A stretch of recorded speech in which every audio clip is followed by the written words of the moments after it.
Assalamualaikum warahmatullahi wabarakatuh. Kali ini saya akan menjelaskan tentang kontrak kuliah di perkuliahan sampah khususnya, dan ini adalah pertemuan pertama untuk mata kuliah pengolahan persampahan. Kontrak kuliah yang saya berikan cukup sederhana. Yang penting Anda bisa mengerjakan tugas dan mengerjakan tugas tepat waktu sesuai deadline. Insya Allah akan dapat nilai yang baik dari saya. Beberapa hal yang akan kita pelajari dalam mata kuliah ini. Yang pertama ada pengantar persampahan, permasalahan sampah, sampah plastik, pengolahan sampah, mengelola sampah rumah tangga, dan kompos. Untuk pengantar persampahan, ini adalah pengertian sampah menurut WHO. Sampah adalah sesuatu yang sudah tidak digunakan, tidak dipakai, tidak disenangi, atau sesuatu yang dibuang. Jadi intinya kita sudah tidak menggunakan lagi dan kita tidak memerlukan lagi. Kita sudah tidak butuh lagi. Itulah yang disebut dengan sampah. Jadi bisa berasal dari kegiatan manusia ataupun terjadi dengan sendirinya. Contohnya pohon daunnya berjatuhan, daun kering yang berjatuhan itu kita sebut dengan sampah. Jadi selain dari hasil kegiatan manusia, juga dari terjadi dengan sendirinya. Ini adalah pengertian sampah menurut Undang-Undang Nomor 18 Tahun 2008 tentang pengelolaan sampah. Sampah adalah sisa kegiatan sehari-hari manusia dan atau dari proses alam yang berbentuk padat. Kalau berbentuk cair artinya limbah. Jadi bukan sampah. Kalau sampah itu padat, kalau cair itu limbah. Nah, ini kesimpulan dari dua pengertian yang tadi. Sampah adalah hasil kegiatan manusia yang dibuang dan sudah tidak berguna, sudah tidak dimanfaatkan lagi, tidak dipakai kembali. Nah, ini prinsip sampah: adanya sesuatu benda atau bahan padat, adanya hubungan langsung atau tidak langsung dengan kegiatan manusia, benda atau bahan yang sudah tidak terpakai lagi. Jadi kalau tadi ya, adanya sesuatu benda atau bahan padat. Kalau yang cair berarti disebut limbah. Ada hubungan langsung atau tidak langsung dengan hasil dari kegiatan manusia, benda atau bahan yang tidak terpakai lagi. Sumber sampah, ini sumber sampah yang berasal dari tempat-tempat umum. Ini ada kertas, plastik, botol, dan sebagainya. Ini sampah yang berasal dari perkantoran, ada kertas juga, ada plastik, karbon, klip, dan sebagainya. Ini yang berasal dari jalan raya, ada debu-debu, batuan, daun-daun plastik, daun kering. Kemudian ini sampah yang berasal dari industri, sampah yang berasal dari pertanian atau perkebunan, misalnya jerami, sisa sayur mayur, batang padi, batang jagung, ranting kayu, dan sebagainya.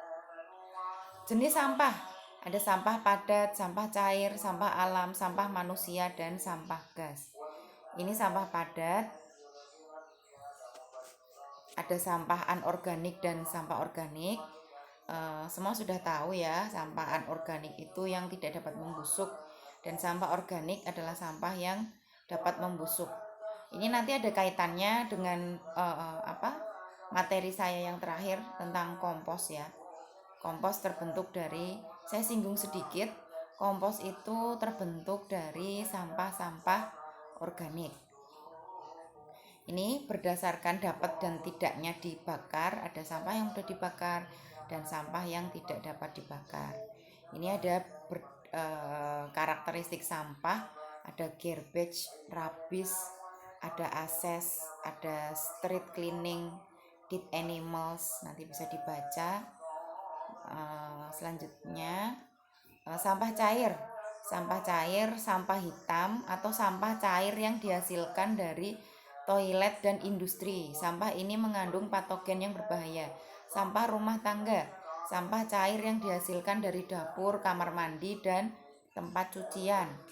Ini sampah alam, sampah yang diproduksi di kehidupan liar, diintegrasikan melalui proses daur ulang alami. Ini ada sampah manusia, kemudian ada sampah gas. Nah, komposisi sampah, ini sampah organik, sampah kertas, sampah plastik, sampah kayu, sampah karet. Oke, ini ada faktor yang mempengaruhi komposisi sampah. Yang pertama ada cuaca. Di daerah yang kandungan airnya tinggi, kelembaban sampah akan tinggi.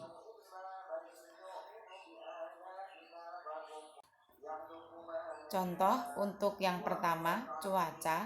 Jadi kalau sekarang musim penghujan mau masuk kemarau ya.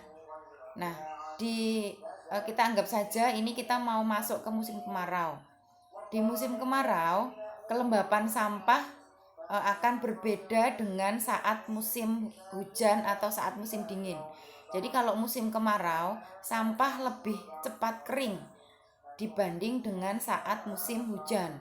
Kalau saat musim hujan, sampahnya lembab, jadi susah untuk dibersihkan.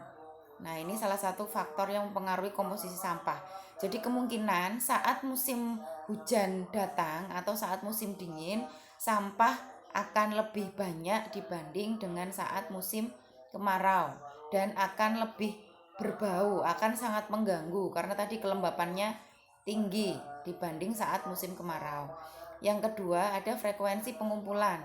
Semakin sering sampah dikumpulkan, maka akan semakin tinggi tumpukan sampah yang terbentuk. Nih, tapi sampah basah akan berkurang karena membusuk. Yang akan terus bertambah adalah kertas dan sampah kering yang sulit terdegradasi atau sulit terurai. Lanjutan ada musim, nih jenis musim di sini maksudnya kalau saat musim buah maka jenis sampahnya adalah banyak dari sisa-sisa buah. Kemudian ada tingkat sosial ekonomi. Di sini juga sudah saya tuliskan, daerah ekonomi tinggi umumnya menghasilkan sampah yang terdiri atas bahan kaleng, kertas ya. Beda dengan daerah di tingkat sosial ekonomi tingkat bawah. Biasanya sampah yang dihasilkan itu dari daun-daun. Jadi untuk pembungkus makanan menggunakan daun pisang. Tapi berbeda dengan daerah dengan tingkat ekonomi tinggi. Jadi mereka banyak menghasilkan sampah-sampah dari kaleng-kaleng, dari kertas. Kemudian pendapatan per kapita. Masyarakat dengan tingkat ekonomi lemah akan menghasilkan sampah yang lebih sedikit dan homogen. Berbeda dengan masyarakat dengan tingkat ekonomi pendapatan per kapita tinggi. Jadi mereka lebih konsumtif, mereka lebih banyak memproduksi sampah, banyak menghasilkan sampah. Jadi kalau masyarakat pedesaan misalnya yang ekonominya pendapatan per kapitanya rendah, ya sampahnya paling itu aja. Sampah sayuran, misalnya sampah dari bungkus-bungkus makanan yang berupa daun. Tapi untuk masyarakat perkotaan yang tinggal di Jakarta misalnya, sampahnya juga akan lebih banyak, akan lebih variatif karena mereka lebih konsumtif. Kemudian untuk kemasan produk bahan kebutuhan sehari-hari juga akan mempengaruhi. Negara maju menggunakan kertas sebagai pengemas, sedangkan negara berkembang seperti Indonesia banyak menggunakan plastik sebagai pengemas. Nah, ini juga nanti berkaitan dengan materi yang akan saya sampaikan di pertemuan selanjutnya, ada tentang sampah plastik ya. Ternyata sampah plastik yang kita hasilkan cukup banyak dan itu menjadi PR kita semua. sampahnya mau diapakan, apakah hanya cukup dibakar atau bagaimana, itu nanti kita pelajari di pertemuan saya yang selanjutnya. Kemudian ini adalah komposisi sampah dari logam, dari organik, kertas, plastik. Nah, ini plastik aja menyumbang 18,5%. Ini klasifikasi tempat sampah, ada limbah B3, non-organik, dan organik. Oke, terima kasih. Wassalamualaikum warahmatullahi wabarakatuh. Sampai ketemu di pertemuan selanjutnya.